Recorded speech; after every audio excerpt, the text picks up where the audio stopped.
Hello everyone, आज के इस वीडियो में हम पढ़ने वाले हैं क्लास 12 केमिस्ट्री का संपूर्ण किताब से 25 सबसे महत्वपूर्ण बहुविकल्पीय प्रश्न को आज के इस वीडियो में हम देखने वाले हैं, जो 2024 के बोर्ड एग्जाम में आने के बहुत ज़्यादा चांसेस हैं। तो पूरे हमने किताब से लिया हुआ है, तो इसलिए मैं कहूँगा कि वीडियो को लास्ट तक देखिएगा और चैनल पे नए हो तो चैनल को सब्सक्राइब कर दीजिएगा, क्योंकि आगे भी ऐसे ही कंटेंट आपके लिए प्रोवाइड कराते रहेंगे। तो चलिए हम स्टार्ट करते हैं और देख लेते हैं कि वो 25 महत्वपूर्ण प्रश्न कौन कौन से हैं।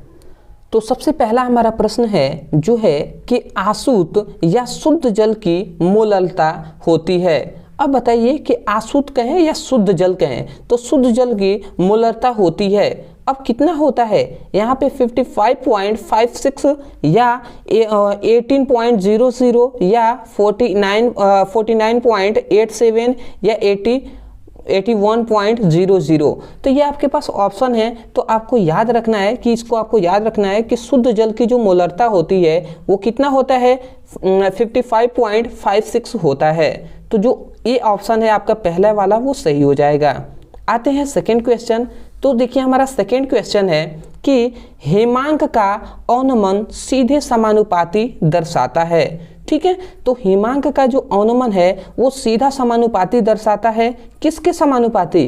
विलयन के मोल अंश के, या दूसरा है कि विलयन के मोलरता का, या विलयन का मोललता का, या विलायक का मोललता का। तो आपको याद रखना है कि जो हेमांकों का अवनमन है वो सीधा समानुपात दर्शाता है किसके? विलयन की मोललता का। तो इस बात को आपको याद रखना है। तो तीसरा जो ऑप्शन है ये आपका सही हो जाएगा। आते हैं अगले हमारे क्वेश्चन पे। तो अगला हमारा तीसरा क्वेश्चन आता है जो आपको दिखाई दे रहा होगा कि विलयन के ताप पर निर्भर करता है। विलयन के ताप पर निर्भर करता है। अब कौन है जो विलयन के ताप पर निर्भर करता है? यहाँ पे द्रव्यमान प्रतिशत, मोल अंश, या मोललता, या मोलरता। तो ये बात आपको याद रखना है कि विलयन के ताप पर निर्भर करता है वो कौन होता है? तो वो होता है मोलरता। तो आपका जो चौथा ऑप्शन होगा वो सही हो जाएगा। समझ गए? आते हैं अगले हमारे क्वेश्चन पे। अगला हमारा चौथा क्वेश्चन है जो आपको दिखाई दे रहा होगा। चौथा क्वेश्चन है कि तनुता बढ़ाने पर विशिष्ट चालकता क्या होता है? अब यहाँ पे ऑप्शन है बढ़ता है, घटता है, या स्थिर रहता है, या इनमें से कोई नहीं। तो आपको याद रखना है कि जैसे जैसे हम तनुता बढ़ाएंगे वैसे वैसे विशिष्ट चालकता क्या होगा? विशिष्ट चालकता आपका घटेगा। समझ रहे हैं ना? तो विशिष्ट चालकता घटता है। तो आशा करते हैं आप समझ गए होंगे। जो भी ये सभी है ना, ये सभी भी आई है पूरे हमने संपूर्ण किताब से जो वेरी इंपॉर्टेंट है, मैं कह सकता हूँ कि मोस्ट इम्पॉर्टेंट जो है वही हमने आपको करा रहे हैं। तो इन सभी को आपको बिल्कुल तैयार कर लेना है। चलिए हम आगे के क्वेश्चन को देख लेते हैं। पांचवा हमारा क्वेश्चन है कि शून्य कोटि की अभिक्रिया के लिए वेग नियतांक का मात्रक है। अब यहाँ पे कह रहा है कि शून्य कोटि की अभिक्रिया के लिए जो वेग नियतांक है या वेग स्थिरांक का मात्रक है, यहाँ पे ऑप्शन है लीटर सेकेंड इनवर्स, या litre mole inverse second inverse, या mole inverse litre inverse second inverse, या मोल सेकेंड इनवर्स। तो आपको याद रखना है कि शून्य कोटि की अभिक्रिया के लिए वेग नियतांक या वेग स्थिरांक का जो मात्रक होता है वो मोल लीटर इनवर्स सेकेंड इनवर्स होता है। तो ऑप्शन आपका जो तीसरा होगा वो सही हो जाएगा। ये सभी हमने टॉपिक पहले करा दिया है कि शून्य कोटि की अभिक्रिया क्या होता है। तो ये सभी आप टॉपिक पढ़े होंगे तो आपको ये बेसिक है, तो इतना मालूम होगा। ठीक है, आते हैं अगला हमारा जो छठा क्वेश्चन है। तो हमारा छठा जो क्वेश्चन है ये आपको दिखाई दे रहा होगा। छठा हमारा क्वेश्चन में कहा जा रहा है कि किसी कोटि की अभिक्रिया के लिए वेग तथा वेग स्थिरांक की इकाई सामान्य होती है। अब कह रहा है कि किस कोटि की अभिक्रिया के लिए, मतलब कौन सी कोटि की अभिक्रिया के लिए अभिक्रिया का जो वेग होता है और वेग स्थिरांक होता है उसकी इकाई जो होती है, मतलब मात्रक होता है, वो सामान्य होता है। अब किसके लिए? शून्य कोटि के लिए, प्रथम कोटि के लिए, द्वितीयक या तृतीयक। तो याद रखेंगे कि जो शून्य कोटि की अभिक्रिया होती है इसके लिए अभिक्रिया का वेग भी और अभिक्रिया का वेग स्थिरांक का जो इकाई है वो सामान्य होता है। ठीक है, सामान्य नहीं, समान। ठीक है, इक्वल होता है। समझ में आ गया? आते हैं अगले हमारे क्वेश्चन पे। तो अगला हमारा क्वेश्चन है जो आपको सातवां दिखाई दे रहा होगा। ठीक है, मैं थोड़ा सा इसको अच्छे से कर दूं। ठीक है, सातवां हमारा क्वेश्चन है कि वेग स्थिरांक ताप बढ़ाने पर, अब कह रहा है कि वेग स्थिरांक ताप बढ़ाने पर क्या होता है, बढ़ता है या घटता है या अपरिवर्तित रहता है या इनमें से कोई नहीं। तो ये बात आपको याद रखना है कि जैसे जैसे वेग स्थिरांक का ताप हम बढ़ाएंगे वैसे वैसे क्या होगा, आपका जो क्या होता है ताप, जैसे जैसे वेग स्थिरांक ताप बढ़ाने पर क्या होता है, घटने लगता है। समझ रहे हैं ना। तो वेग स्थिरांक का ताप यदि आप बढ़ाएंगे तो क्या होगा, घटने लगेगा। समझ रहे हैं। आते हैं अगले क्वेश्चन पे।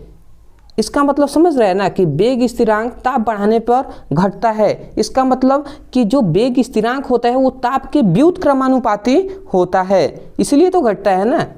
आते हैं जो हमारा जो आठवां क्वेश्चन है, ये आपको दिखाई दे रहा होगा कि प्रथम कोटि की अभिक्रिया के लिए वेग नियतांक का मात्रक है। मतलब यहाँ पे कह रहा है कि प्रथम कोटि की अभिक्रिया के लिए वेग नियतांक है या स्थिरांक का मात्रक है। अब यहाँ पे ऑप्शन आपको दिए गए हैं, mole litre inverse second inverse, या mole litre mole inverse second inverse, या सेकेंड इनवर्स, या मोल इनटू लीटर इनवर्स। तो ये आपका ऑप्शन क्या हो जाएगा, आपका जो प्रथम कोटि के अभिक्रिया का मात्रक क्या होता है, सेकेंड इनवर्स ही तो होता है। तो ऑप्शन आपका तीसरा सही हो जाएगा। आते हैं अगले हमारे क्वेश्चन पे। तो देखिए हमारा 9th क्वेश्चन है जो आपको दिखाई दे रहा होगा। 9th क्वेश्चन है कि रंगीन आयनों का निर्माण संभव होता है जब यौगिकों में विद्यमान होता है। अब रंगीन आयनों का निर्माण संभव होता है, अब किसके कारण, जब यौगिक में क्या विद्यमान होगा, युग्मित इलेक्ट्रॉन, अयुग्मित इलेक्ट्रॉन या आवंटित इलेक्ट्रॉन या इनमें से कोई नहीं। तो याद रखेंगे कि रंगीन आयनों का निर्माण तभी संभव होता है जब उसमें अयुग्मित इलेक्ट्रॉन होते हैं। एक बात याद रखिएगा कि मैं ये नहीं बताने वाला कि ये वेरी इंपॉर्टेंट है, ये थोड़ा कम इंपॉर्टेंट है, ऐसा कुछ नहीं है, सभी मोस्ट इंपॉर्टेंट है। आप सोच रहे हैं पूरे किताब से हमने केवल पूरे किताब से भी आई जो क्वेश्चन है वो हम लिए हुए हैं।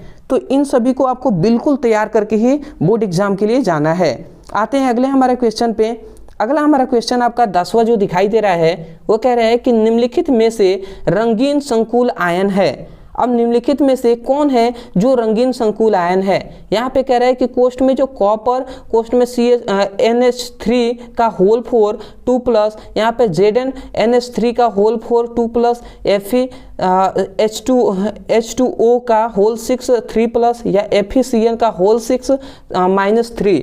तो यहाँ पे ऑप्शन आपके पास 4 दिए गए हैं। तो इसमें कह रहा है कि रंगीन संकुल आयन है। अब कौन है इसमें से रंगीन संकुल आयन, तो याद रखना है कि ZnNH3 का होल 4 2+ जो है ये एक रंगीन संकुल आयन है, इसको आपको याद कर लेना है। 11वां हमारा क्वेश्चन है कि क्लोरोप्रिक्रिक है। अब क्लोरोप्रिक्रिक है, अब क्या है, CCl3HNO2 है या CCl3NO2 है या CCl2NO2 का होल ट्वाइस है या CCl2H2NO2 है। तो इसमें से आपके 4 ऑप्शन है। यहाँ पे कह रहा है कि क्लोरोप्रिक्रिक है। अब यहाँ पे कौन है, तो आपको याद रखना है कि CCl3NO जो 2 होता है ये एक क्लोरोप्रिक्रिक होता है। तो इसको आपको सभी को याद करना है, ठीक है, याद ही करना होगा, अदरवाइज कोई तरीका नहीं है कि आपको याद हो जाए इस तरीके से, ठीक है। आते हैं अगला हमारा 12वां क्वेश्चन है कि एसिटिक अम्ल की क्रिया डाईएजोमेथेन से कराने पर बनने वाला यौगिक है। अब बताइए कि एसिटिक अम्ल जो होता है उसकी क्रिया हम डाईएजोमेथेन से कराते हैं तो कौन सा यौगिक बनेगा, मेथिल एसीटेट बनेगा या एथिल एसीटेट या मेथेन या मेथिल एमीन। तो आपको याद रखना है कि जो एसिटिक अम्ल होता है इसकी क्रिया हम डाईएजोमेथेन से कराते हैं तो जो बनने वाला यौगिक होता है वो मेथिल एसीटेट होता है। तो इसको आपको याद करना है। आते हैं अगला हमारा क्वेश्चन है जो हमारा 13वां क्वेश्चन आपको दिखाई दे रहा होगा। देखिए यहाँ पे 13वां क्वेश्चन है कि परिशोधित स्प्रीड में एल्कोहल होता है। अब परिशोधित जो स्प्रीड होता है उसमें एल्कोहल कितने % होता है, 100% या 95.5% या 75% या 5.6%। तो आपको याद रखना है कि जो क्या होता है परिशोधित स्प्रीड होता है इसमें जो एल्कोहल की मात्रा होती है वो कितना होता है, तो 95.5% होता है। समझ में आ रहा है, तो इसको आपको याद रखना है। अगला आता है जो 14वां हमारा क्वेश्चन है कि ल्यूकास अभिक्रमक के प्रयोग से क्या पहचान ना जाता है। मतलब ल्यूकास अभिकर्मक का जो क्या होता है प्रयोग होता है तो उससे हमें क्या पहचाना जाता है, कौन सा चीज़ों को पहचाना जाता है। यहाँ पे लिखा गया है 4 ऑप्शन है, नाइट्रो एल्केन या एल्कील या एल्कोहल या एथिल एमीन। तो आपको याद रखना है कि जो ल्यूकास अभिकर्मक होता है इससे हम क्या पहचान सकते हैं, तो एल्कोहल को पहचाना जाता है।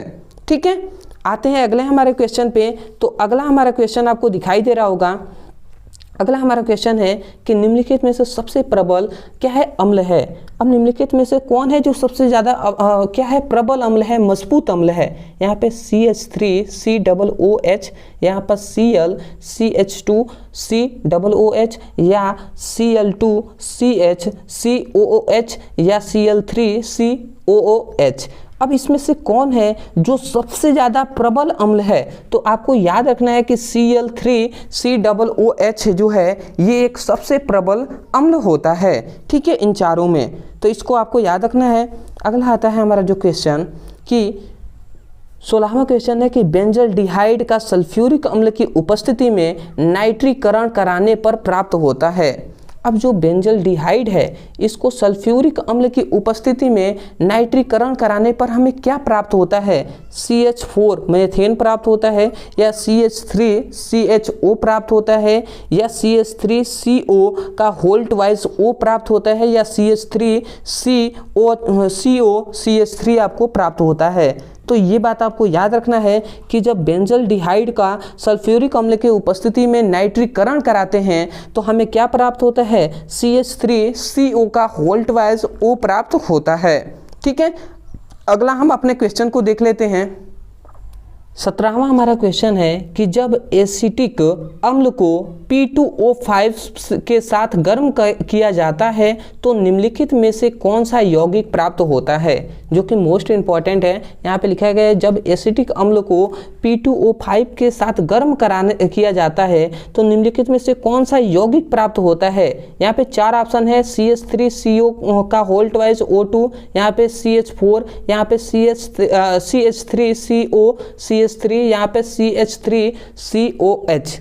अब बताइए, आपको अभी हमने ये क्वेश्चन का आंसर आपको बताया था, नहीं याद आया? जस्ट इससे पहले वाला क्वेश्चन सेम टू सेम ही तो है भैया। देखिए यहाँ पे कह रहा है कि एसिटिक अम्ल को P2O5 के साथ गर्म करते हैं तो इससे हमें क्या प्राप्त होता है। अब बताइए इससे हमें क्या प्राप्त होता है, तो CH3 CO का होल्ट वाइज O प्राप्त होता है। तो ऑप्शन ए आपका सही हो जाएगा पहला। अगला आता है जो 18वां हमारा क्वेश्चन है कि RCHO टालेन परीक्षण पर बनता है। RCHO जो है ये टालेन अभिकर्मक पर बनता है। अब क्या बनता है, ROR बनता है, ठीक है, या CH3 CHO बनता है या CH3 CO का होल्ट वाइज O बनता है या CH3 CO CH3 बनता है। तो ये आपका 18वां क्वेश्चन है, कह रहा है कि RCHO जो है वो टालेन परीक्षण पर क्या बनता है। तो आपको याद रखना है कि वो क्या बनता है, CH3 CHO बनता है। ठीक है, अगला आते हैं हम अपने क्वेश्चन पे।